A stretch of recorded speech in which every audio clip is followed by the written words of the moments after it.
Bismillahirrahmanirrahim. Assalamualaikum warahmatullahi wabarakatuh. Alhamdulillahirrahmanirrahim. Wassalatu wassalamu ala ashrafil anbiyain wal mursalin. Sayyidina Muhammadin wa ala alihi sahbihi ajma'in. Amma ba'du. Hari ini saya Dr. Faustina SOS MMIKOM, Dokter Komunikasi saya dari Universitas Padjadjaran Bandung, Jawa Barat, akan mengantarkan mata kuliah Manajemen Penerbitan Public Relation.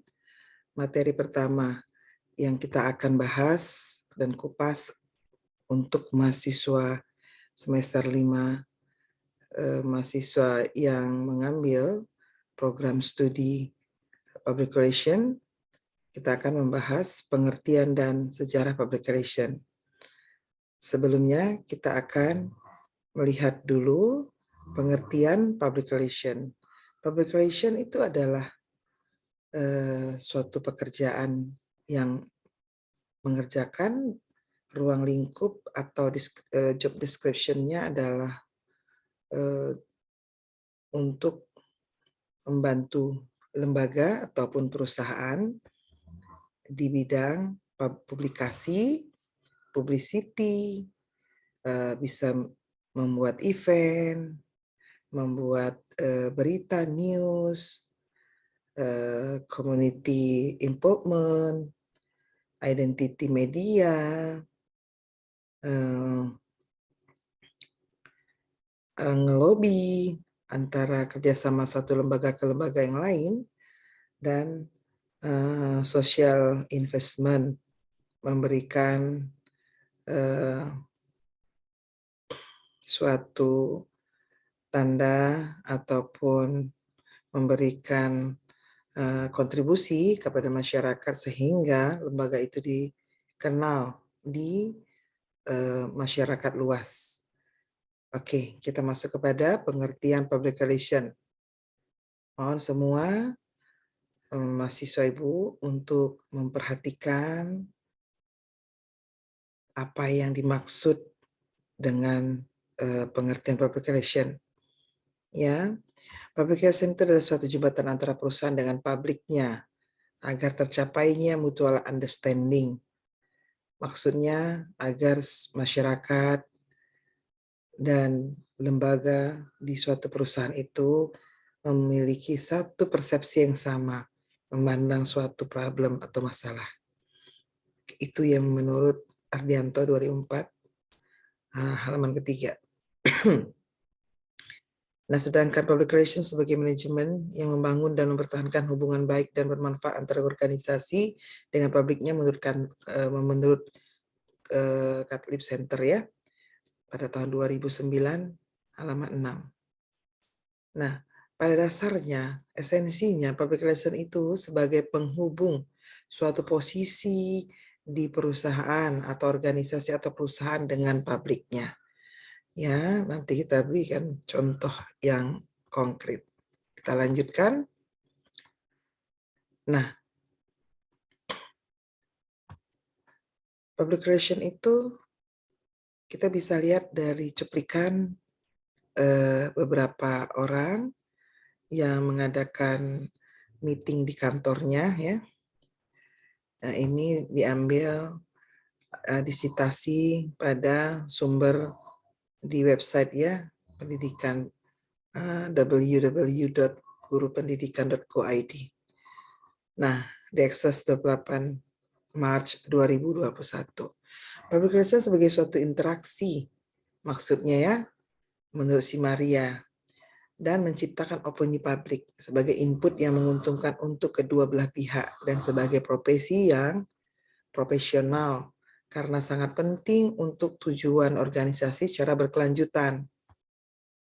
Ya, di sini dibutuhkan seorang tenaga public relation, tenaga humas yang sangat kompeten karena kemajuan dari perusahaan ataupun lembaga tergantung dari karyawan kunci, yaitu public relation. Semakin baik public relation-nya, semakin baik pula lembaga atau perusahaan yang dipimpinnya. Oke, kita lanjutkan. Sebenarnya apa sih tujuan public relation itu? Public relation itu ada beberapa tujuan untuk memperoleh public understanding ya. Dengan begitu piawainya soal public relation sehingga dia bisa drive, menstimuli, memframing masyarakat ke tujuan dari usaha lembaga tersebut.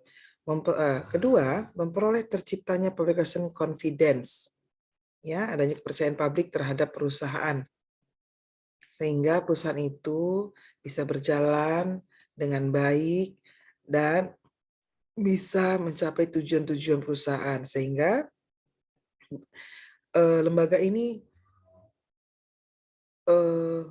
masa depannya tercapai dan sustainable ya, tetap berlanjut usaha itu. Usaha berlanjut, banyak tenaga kerja yang direkrut, hubungan baik dengan publik sekitar maupun media maupun lembaga lain, bisa konsorsium, bisa kerjasama yang baik ya, sehingga tercapai tujuan-tujuan public relation. Oke. Ketiga, tujuan public relation itu adalah untuk memperoleh public support, adanya unsur dukungan dari publik terhadap perusahaan. Ya. Nah, untuk mencapai ini, suatu tenaga public relation atau public relation manager, public relation officer, tim daripada public relation itu harus kuat, solid, sehingga mereka memperoleh public support, didukung oleh masyarakat, publik, ya, pimpinan government yang lain. Oke. Keempat, tujuan public relation untuk memperoleh public cooperation, kerjasama yang baik ya, kerjasama untuk dari lembaga yang dipimpin PR dengan lembaga-lembaga lain di luar, sehingga bisa berkolaborasi untuk menghasilkan satu profit-profit yang lebih nyata, ya. Oke. Yang kelima adalah untuk memperoleh reputasi dan citra yang baik. Reputasi dan citra yang baik itu sangat dibutuhkan. Perusahaan, lembaga. Siapa yang men-steer dan mendrive-nya itu adalah humas. Nah, kalau humasnya itu kompeten, nah reputasi dari lembaganya akan meningkat. Ya, seandainya pun reputasi lembaga tadi sedang rusak, maka tugas public relation lah untuk merecovery-nya. Ya, contohnya apa? Misalnya kita ambil contoh yang kecil. Lembaga itu harus layak dilihat ya, mulai dari depan kantor, halamannya, tamannya, warna gedungnya ya, itu mencerminkan suatu nama nomenklatur dari perusahaan tersebut. Misalnya perusahaannya bergerak di bidang telekomunikasi, ya, misalnya Telkom. Nah itu identik dengan warna merah, ya, Telkomsel warna merah, gedungnya harus bagus, petugas-petugas di frontlinernya itu harus rapi, komunikatif, good looking, ya. Nah, seorang public relation dilihat dari luarnya dulu sebelum kita lihat kompetensinya, skill-nya, ya. Nah, dari mulai model public relation, good looking, komunikatif, ya, bisa memberikan solusi bagi pengunjung atau wisatawannya, wisatawan lokal dan wisatawan asingnya, bahkan masyarakat sekitar ya. Nah, itu sudah mencerminkan reputasi lembaga, sehingga citra daripada lembaga itu sendiri dapat di build up oleh public relation tadi. Sebelum dia public relation tadi, sebelum memperbaiki reputasi citra lembaga ataupun media ataupun kantor, dia harus bisa membuild up penampilan dia dulu sendiri dengan tutur kata yang sopan, dengan good looking penampilan, dengan memberikan solusi-solusi pelayanan terbaik kepada kepada corporation-nya, kepada lembaga yang dia bekerja sama ya, untuk masyarakat. Sehingga tujuan dari public relation tadi, perusahaan tadi dapat tercapai dengan baik. Oke. Ada pertanyaan? Nanti pertanyaan kita diskusikan ke apa ya setelah pemaparan ini. Oke. Lanjut, metode public relation. Nah, public relation itu mempunyai metode. Metode bagaimana dia bekerja. Ya, cara strateginya, metodenya, tekniknya bekerja bagaimana.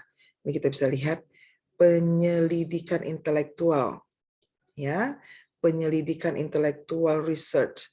Nah, sebelum dia bergabung, bekerja sama dengan masyarakat tertentu, dia harus membuat research, observasi secara runtun, sehingga dia tahu masyarakat ini, problem ini, bagaimana metode penyelesaiannya, pisau bedahnya bagaimana.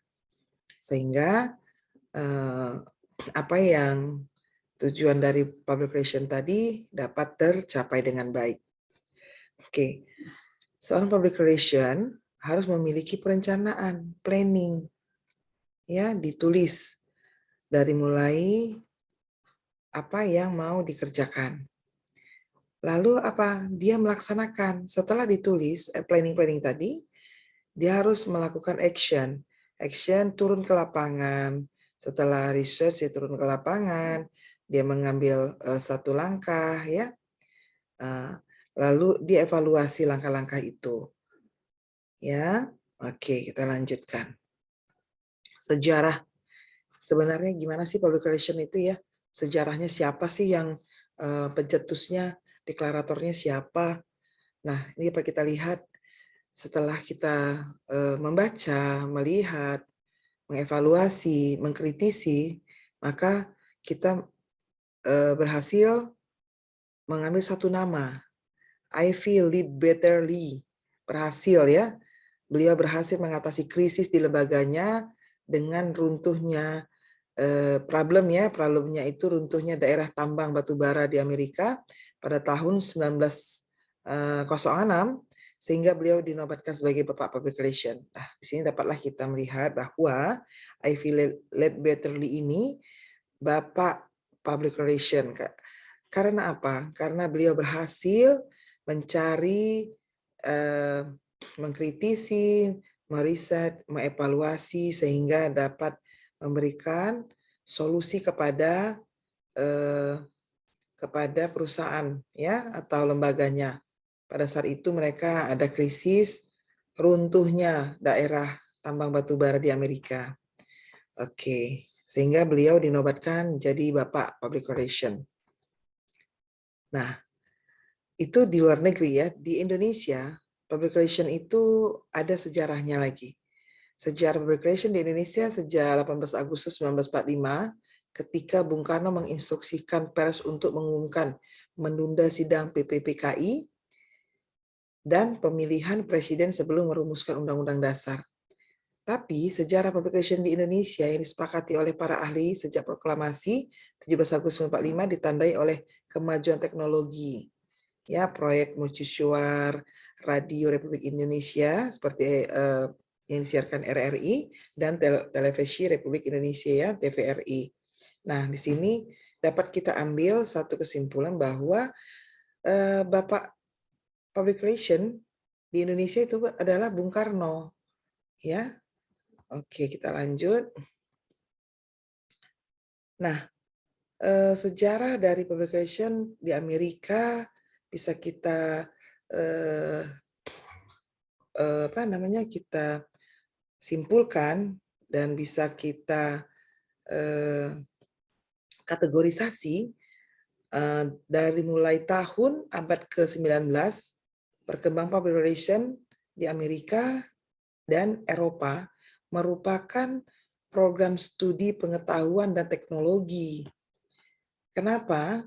Karena adanya teknologi, kemajuan teknologi ini sangat dibutuhkan seorang humas untuk bekerja memenuhi kebutuhan daripada ruang lingkup pekerjaan seorang public relation, ya. Pekerjaan untuk agar gampang mahasiswa mengingat bahwa ruang lingkup public relation pekerjaan itu bisa disingkat dengan pensil.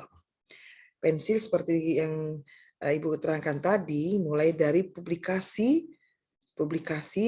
ya, publicity, E-nya itu apa? Event, N-nya news, C-nya community involvement, ya, I-nya identity media.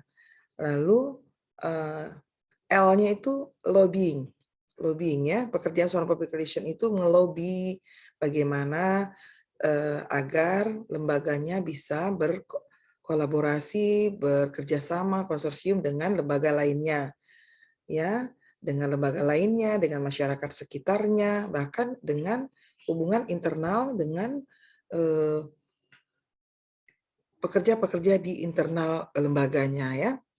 Nah, seorang public relation harus siap mengerjakan ruang lingkup pekerjaan itu. Jadi kalau kita mau jadi public relation manager yang kompeten, skill di dalam bidangnya, kita harus diawali paham dulu apa-apa sih kerjaan seorang public relation, harus bagaimana penampilannya, bagaimana tutur katanya, bagaimana cara untuk melayani customer, ya, bekerja sama dengan lembaga lainnya, dengan berbicara, berdiskusi dengan pimpinan perusahaannya, bagaimana recovery reputasi atau meningkatkan reputasi lembaga, memperbaiki citra perusahaannya, gitu. Nah, kita lihat lagi perkembangan public relation pada tahun 1865 sampai 1900. Publik masih dianggap bodoh saat itu, ya. Bodoh maksudnya di sini belum bisa bekerja sama dengan baik dengan perusahaan, ya. Jadi humas tadi susah untuk bekerja sama. Mereka susah untuk memahami apa-apa tindakan-tindakan yang dijalankan seorang humas sehingga dapat bekerja sama dengan masyarakat, dengan publik sekitar. Karena apa? Publik belum memahami teknologi-teknologi, ya, belum mengalami program studi pengetahuan, sedangkan dibandingkan di Eropa, public relation, mereka lebih unggul daripada di negara lain, termasuk di Indonesia, ya. Nah, dari tahun 1900 sampai 1918, publik diberikan informasi dan dilayani. Nah, publik itu sendiri pada tahun 1918 tadi mulai berkembang pengetahuannya, mereka diberi informasi, mereka mulai dilayani, ya. Oke. Nah, berkembang pada tahun 1925 di New York, PR sebagai pendidikan tinggi resmi. Nah, di New York mulai adanya pendidikan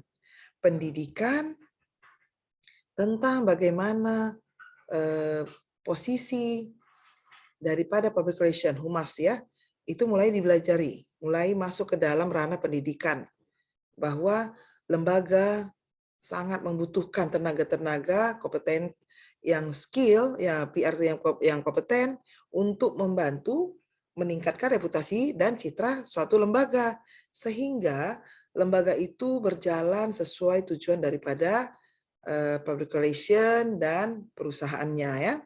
Public relation itu bekerja atas dasar untuk meningkatkan reputasi, citra dari perusahaan itu. Oke.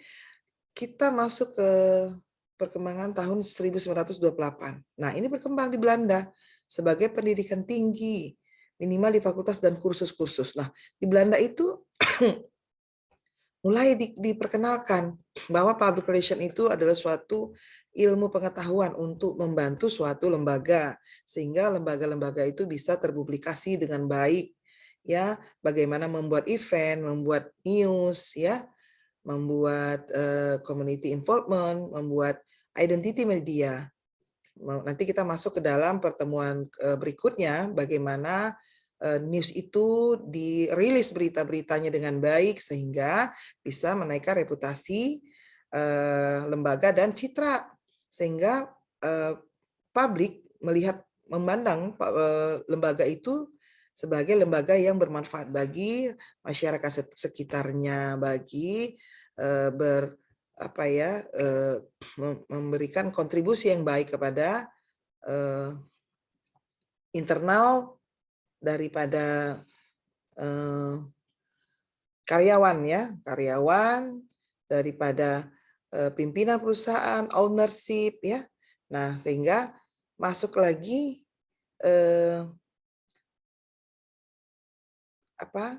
program-program daripada public relation itu kepada kursus PR ya, minimal ada di masyarakat sehingga bisa memenuhi kebutuhan lembaga-lembaga yang ingin merekrut suatu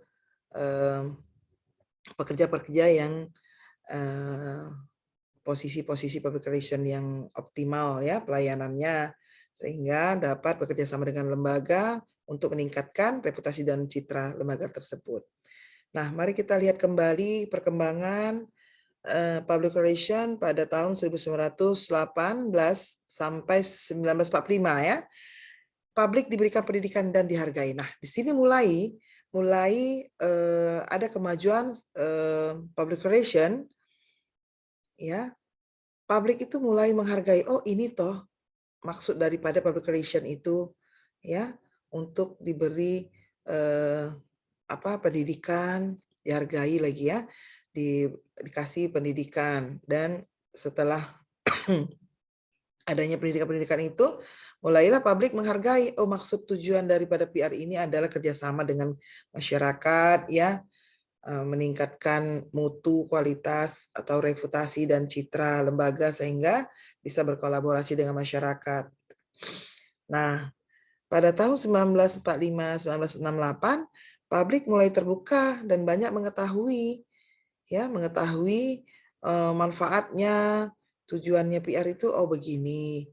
Ternyata mereka ingin bekerja sama, merekrut masyarakat yang bekerja atau yang berpendidikan dalam bidang public relation sehingga bisa bekerja sama, menghasilkan profit ya, sehingga perusahaan maju, masyarakat juga merasakan manfaat dari keberadaan lembaga itu. Nah, pada tahun 1968 tadi di Belanda ini kita lihat arahnya mulai ke ilmiah penelitian yang rutin.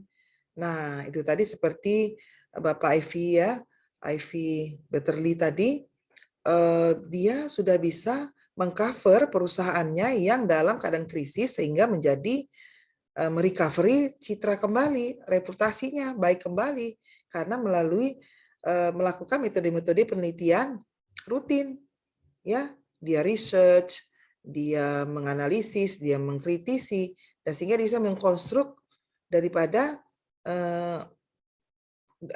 keadaan krisis tadi menjadi recovery reputasi lagi, keadaan membaik lagi, sehingga dia bisa berjalan dan lebih daripada yang sebelum krisis. Nah, dengan adanya pembelajaran bagaimana metode ilmiah tadi, ontologinya bagaimana, epistemologi bagaimana, ya. Nah, jadi akhirnya keberadaan seorang public relation ini sangat dibutuhkan pada lembaga-lembaga yang profesional, ya, baik nasional, lokal, karena pekerjaan sudah masuk kepada ranah ilmiah, penelitian yang rutin. Oke, pada tahun, kita lanjutkan pada tahun 1968-1979 di Amerika, perkembangannya lebih ke arah bisnis publik. Nah, ini tadi, lembaga kita yang ke arahnya ke bisnis, di Amerika itu sangat membutuhkan kompetensi seorang public relation manager, karena di sini mereka sudah memberikan salary ya, gaji yang sangat fenomenal ya, fantastis untuk seorang public relation manager. Karena apa? Kunci dari lembaga perusahaan itu, karyawan kuncinya adalah seorang public relation, bisa menyetir perusahaan ini bergerak lebih baik, lebih cetar lagi. Nah, di sini seorang public relation bisa bernegosiasi dengan lembaga bagaimana dia bekerja lebih baik dan lebih energik, lebih baik. Nah, disitulah mereka bisa bernegosiasi tentang salary yang lebih tinggi. Dan di Amerika perkembangannya lebih ke arah bisnis. Nah, mereka menghargai seorang public relation yang kompeten ya, yang lebih skill, lebih punya strategi untuk meningkatkan reputasi dan citra lembaganya. Ya, karena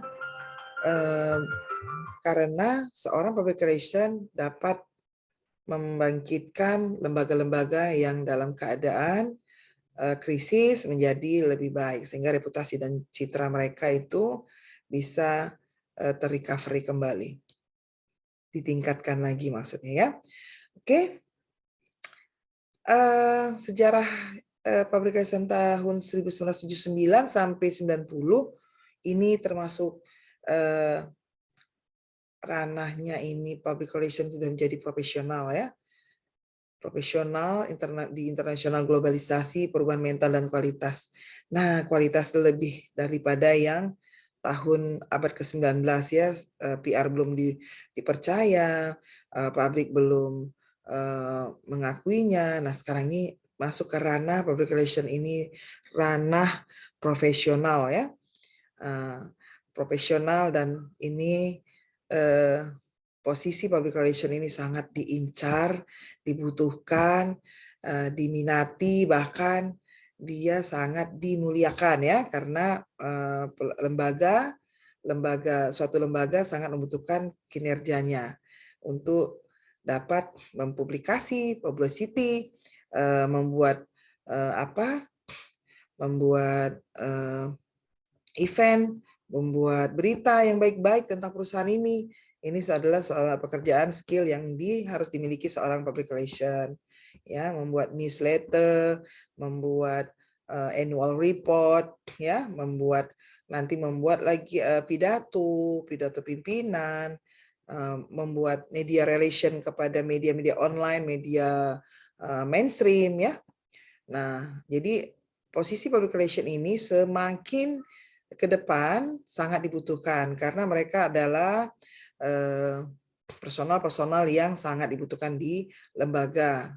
Ya, maksudnya yang dibutuhkan adalah skillnya ya, bagaimana membuat annual report gitu ya, membuat company profile, karena itu sangat dibutuhkan untuk kolaborasi ke media online ya, bekerja sama ya, media relation, karena kita juga harus bekerja sama dengan pihak-pihak jurnalis juga, karena jurnalis itu adalah suatu posisi yang bisa dapat bekerja sama pendampingan dengan public relation, karena mereka suka membuat news ya, news. Ada slogan untuk jurnalis itu, tapi sekarang diperbaiki mereka ya. Bad news is good news. Nah, mereka suka itu berita-berita yang jelek, sehingga mereka oplahnya itu meningkat. Nah, disinilah pekerja public relation untuk berkolaborasi dengan jurnalis sehingga bisa memekapi berita yang jelek tentang perusahaannya, sehingga keluarlah berita-berita itu di dissemination atau disebarluaskan dengan berita yang positif, sehingga reputasi dan citra lembaga kita itu dapat dilihat positif. Jangan kita berikan permainan berita di stir atau di framing oleh media seperti jurnalis ya. Jurnalis senang tentang berita-berita yang buruk karena mereka Di sini orientasinya itu adalah bisnis bagaimana oplahnya terjual laris dengan berita negatif dari suatu perusahaan atau lembaga. Nah, disinilah kepiawaian public relation dibutuhkan sehingga bisa bekerja bersama dengan jurnalis. Nah, yang diinginkan perusahaan adalah berita-berita yang positif tentang lembaganya sehingga citra dan reputasi lembaga tetap bisa bertahan ataupun meningkat, atau yang jelek recovery menjadi baik, yang baik menjadi lebih baik dan bisa ditingkatkan lagi gitu ya. Oke, jadi sangat dibutuhkan piawaiannya public relation bekerjasama dengan jurnalis-jurnalis sehingga lahirlah rilis berita yang baik tentang lembaga-lembaganya. Oke, event juga harus dibuat oleh profesional public relation ya, event. Event itu dikelola bagaimana cara memplanningnya, ya, di planning secara baik, baru diimplementasikan ya, dan bagaimana seorang public relation membuat event yang baik sehingga dapat mencerminkan reputasi lembaganya yang lebih didukung oleh publik ya, publik atau media relation yang telah berhubungan kolaborasi pekerjaan dengan lembaga tersebut sehingga dapat merekrut lagi lembaga-lembaga atau publik yang ingin bekerja sama dengan perusahaannya sehingga persepsi masyarakat publik itu positif melihat lembaganya. Nah, itu dibutuhkan seorang public relation yang skill ya. Oke. Nah, perkembangan public relation dari tahun 1990 sampai sekarang. Nah, kita dapat melihat apa aja perubahannya itu ya. Kita lihat pertama perubahan mental ya, mental daripada lembaga-lembaga untuk mempekerjakan seorang public relation yang tadinya masih melihat tuh apa sih rekrut public relation itu di perusahaan kita? Karena apa? Karena kita bisa spend money, maksudnya menggaji ya yang pekerjaannya belum terlihat untuk bermanfaat enggak sih ke lembaga kita. Nah, kualitasnya belum diyakini lah gitu. Pola pikirnya, pola pandang dari publik atau lembaga belum melihat bahwa pekerjaan seorang public relation itu sangat bermanfaat bagi lembaga ya. Sikap dan pola perilaku secara nasional dan internasional. Nah, mereka melihat seperti itu. Belum secara nasional dan internasional sih belum diakui lah ya seorang public relation itu jadi public relation itu sebagai posisi yang memang bermanfaat benar ya. Oke. B-nya membangun kerjasama secara lokal, nasional, internasional itu belum secetara apa sebelum sebaik yang sekarang ini ya. Masih coba-coba ya. Oke, masih mereka masih dalam masih belum sangat kompeten ya dalam menghandle solusi daripada problem-problem yang dihadapi dari lembaga atau perusahaan. Saling belajar di bidang politik.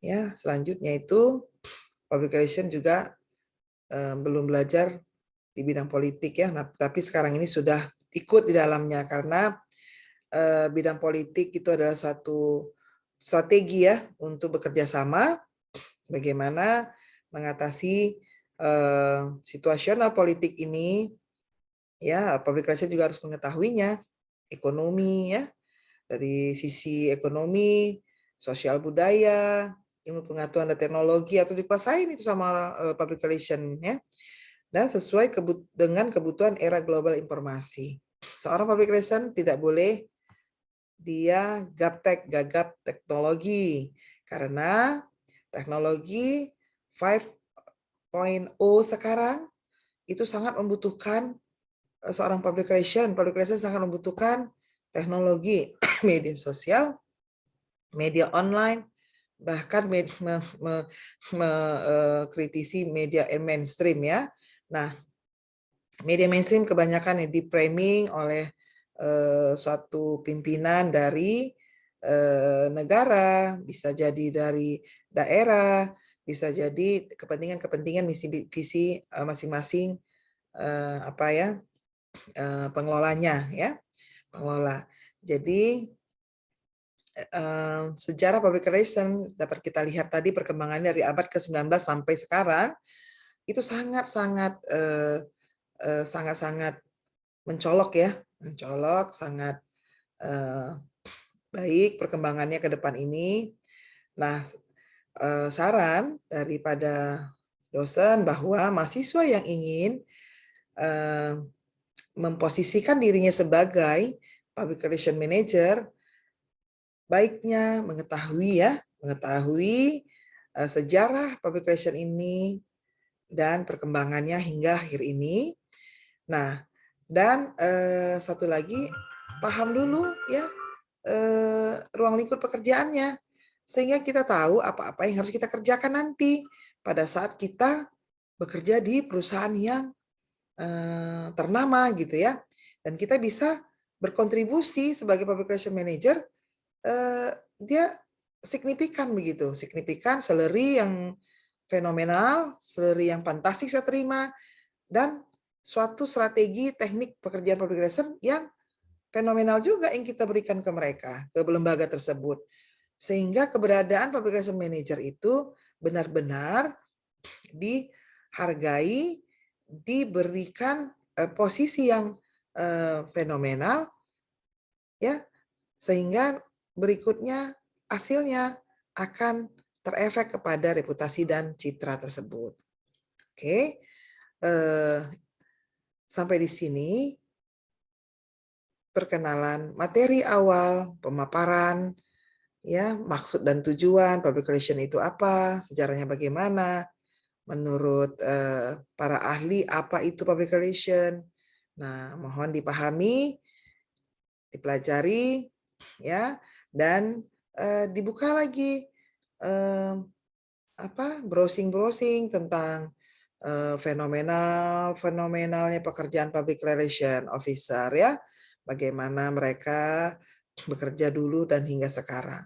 Oke, untuk itu kita akhiri perkuliahan kita. Sampai jumpa pada materi berikutnya minggu depan. Jangan ada yang tidak hadir hingga kita dapat mengikuti, memahami, serta mengevaluasi materi-materi yang telah disampaikan para dosen. Terima kasih. Kalau ada pertanyaan nanti, silakan. Ibu kasih waktu 10 menit untuk bertanya, berdiskusi. Ya, oke. Tidak ada yang bertanya, kita akan tutup perkuliahan materi pertama ini. Sebelum saya tutup, Ibu mengingatkan kembali kontrak perkuliahan kita bahwa kehadiran berkontribusi untuk nilai akhir, ya, kehadiran, tugas mandiri, tugas kelompok, ya, ujian tengah semester, ujian akhir semester.